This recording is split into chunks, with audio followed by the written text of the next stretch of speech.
वो बुढ़िया चंदू पर टूट पड़ी और उसे अपने नाखूनों से फाड़ने लगी। चंदू चीखता रहा, चिल्लाता रहा, लेकिन वो बुढ़िया उसे जिंदा ही खाने लगी। वो अपने दांतों से उसे फाड़ फाड़ कर खा रही थी। सुशांत ने कुएं के भीतर झुककर आत्माओं से पूछा, तुम्हारी शर्त बताओ। फिर सभी आत्माएं एक साथ बोलने लगी और उनका शोर शुरू हो गया। तभी सुशांत जोर से चिल्लाया, चुप रहो वरना हम सब यहाँ से चले जाएंगे। ये सुनकर सभी आत्माएं शांत हो गईं। कोई एक आत्मा अपनी शर्त बताओ। तभी एक सफेद बालों वाली बुढ़िया बात करने लगी। बच्चों, मैं आपकी दादी की तरह हूँ। एक तांत्रिक ने मुझे मेरे ही घर से एक बोतल में बंद कर दिया और मेरी आत्मा को इस पानी में छोड़ दिया। मेरी आत्मा कई सालों से इस कुएं के पानी में सड़ रही है।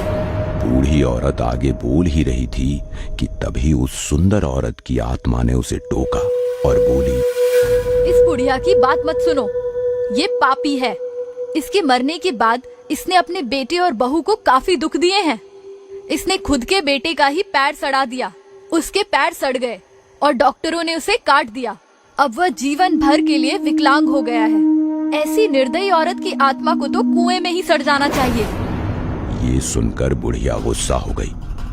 चुप कर पापिनी, मैंने तुम्हारी तरह गैर मर्द के चक्कर में अपने पति को जहर देकर नहीं मारा। बच्चों, मेरा विश्वास करो, ये सभी पापी आत्माएं हैं। इनकी कुछ मत सुनो। मेरे खुद के बेटे ने बहू के शब्द सुनकर मुझे लात मारी, मुझे लकड़ी से मारा, मुझे कई दिन तक भूखा रखा। मैं हर दिन तड़पती रही और एक रात मैंने खुदकुशी कर ली। मेरी आत्मा को शांति नहीं मिली और फिर मैंने मेरे बेटे और बहू को पीड़ा दी, क्योंकि उन्हें उनके पापों की सजा मिलनी चाहिए थी और मैं उन्हें काफी दर्दनाक सजा देने वाली थी। लेकिन एक तांत्रिक ने मुझे बोतल में बंद कर दिया।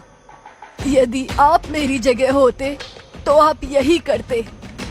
इन सभी आत्माओं की बातें मत सुनो, ये बुरी आत्माएं हैं, तुम्हें धोखा देंगी। तभी बाकी आत्माएं बुढ़िया पर चिल्लाने लगी और उसे गंदी गंदी गालियां देने लगी। तभी सुशांत ने जोर से चिल्लाकर कहा, मैं आखिरी बार बोल रहा हूँ, सब शांत रहो वरना हम चले जाएंगे। और आत्माएं शांत हो गईं। बताओ शर्त क्या है दादी? तो बूढ़ी औरत ने बोलना शुरू किया। मुझे गलत मत समझो बच्चों, मैं तुम्हारी दादी की तरह हूँ, लेकिन हम आत्माएं हैं। तांत्रिक ने हमारी शक्तियाँ ले ली हैं और हमें इस कुएं में बंद कर दिया है। अगर हमें शक्ति मिल जाए तो हम निश्चिंत रूप से इससे बाहर आ सकते हैं, और एक बार मैं बाहर आ जाऊं तो आपको उस रक्त पिशाचिनी से बचा सकती हूँ। वो रक्त पिशाचिनी मेरी शक्तियों के सामने टिक नहीं सकती। वो सब ठीक है, आप मुझे अपनी शर्त बताओ। मुझे इस कुएं से बाहर आने के लिए शक्ति की आवश्यकता है और मैं कई वर्षों से भूखी हूँ। मुझे एक जीवित मानव का शरीर खिलाओ, तभी मुझे अपनी शक्तियाँ मिलेंगी और मैं कुएं से बाहर आ सकती हूँ और आपकी रक्षा कर सकती हूँ। आपको बस मेरा नाम पुकार कर उस जीवित व्यक्ति को कुएं में धकेलना है और फिर मैं उस आदमी का मांस और खून पीकर ताकत हासिल करके तुम्हारी मदद करूंगी। मेरा नाम बकुला है। तुम उस आदमी को धकेलते वक्त कहो कि बकुला, ये लो तुम्हारा शिकार, और फिर मैं उसे खा जाऊंगी। ये सुनकर सुशांत, विकास और चंदू हैरान रह गए। सुशांत ने आश्चर्य से कहा, वो सब ठीक है, लेकिन हम एक जीवित आदमी को कहाँ से पकड़ कर लाए? आप तीनों अभी भी जीवित हैं। आप बस फैसला करके किसी एक को कुएं में धकेल दो। जीवित रहने के लिए यह आपका आखिरी विकल्प है। ये सुनकर सुशांत घबरा गया। विकास, चंदू, जल्दी यहाँ से चलो। ये आत्माएं हमें मारना चाहती है। वो एक एक करके हम सबको अपना निवाला बनाएंगी। सुशांत ने कहा और वो वहां से मुड़ गया। लेकिन तभी सुशांत ने देखा कि चंदू उसके बगल में ही खड़ा कुएं में बुढ़िया को देख रहा था और वो बुढ़िया चंदू को आंखों से कुछ इशारा कर रही थी। सुशांत ने चंदू के कंधे पर हाथ रखते हुए कहा, चंदू, देख क्या रहा है, जल्दी यहाँ से चल। तभी चंदू ने सुशांत की ओर देखा और सुशांत का कॉलर पकड़ लिया। चंदू चिल्लाते हुए बोला, सुशांत, तुम्हें मरना होगा। और सुशांत को कुएं में धकेलना शुरू कर दिया। सुशांत जैसे तैसे खुद को कुएं में गिरने से बचा रहा था। ये देख दूर खड़ा विकास उन दोनों के पास भागते हुए आया। सुशांत कुएं की दीवार पर पीठ के बल खड़ा था और चंदू उसे कुएं में धकेलने की कोशिश कर रहा था। तभी विकास वहां आया और उसने पीछे से चंदू को ही धक्का मारा और चंदू कुएं में गिर गया। विकास जोर से चिल्लाते हुए बोला, बकुला, ये तुम्हारा शिकार है। वैसे पानी में तैर रही सारी आत्माएं पानी में डूब गई, बस बकुला बुढ़िया को छोड़कर। वो बुढ़िया चंदू पर टूट पड़ी और उसे अपने नाखूनों से फाड़ने लगी। चंदू चीखता रहा, चिल्लाता रहा, लेकिन वो बुढ़िया उसे जिंदा ही खाने लगी। वो अपने दांतों से उसे फाड़ फाड़ कर खा रही थी। कुएं का पानी चंदू के खून से लाल हो गया था। सुशांत और विकास दोनों ये सब कुएं के बाहर से देख रहे थे।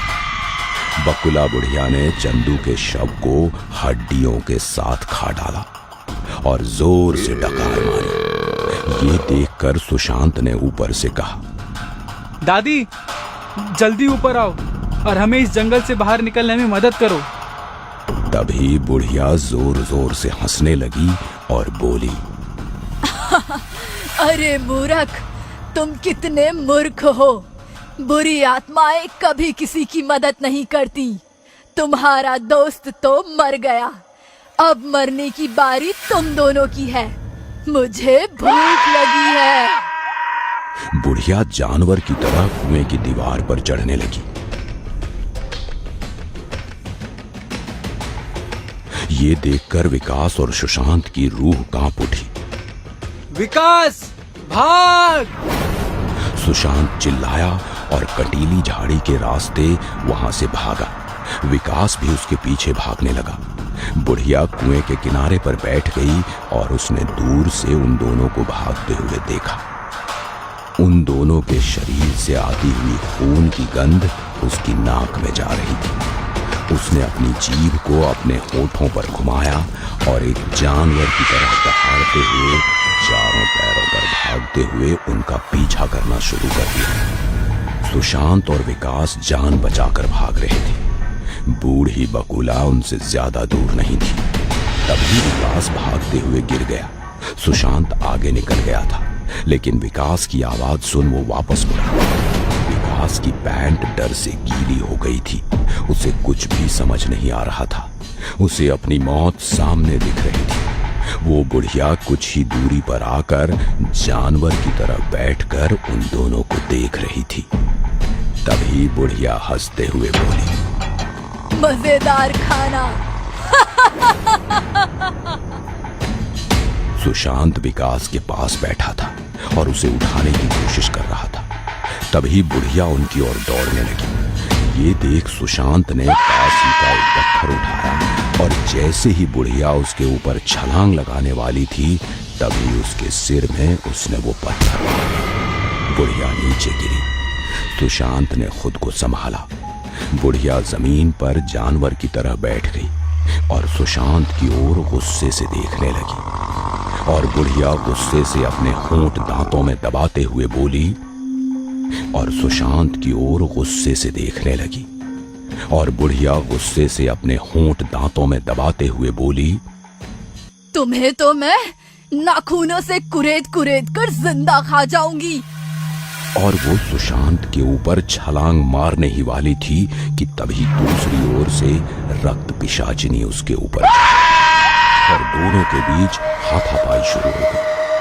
वो दोनों ही एक दूसरे के साथ भेड़ियों की तरह लड़ रही थी, एक दूसरे को नाखूनों से चीर रही थी, दांतों से काट रही थी।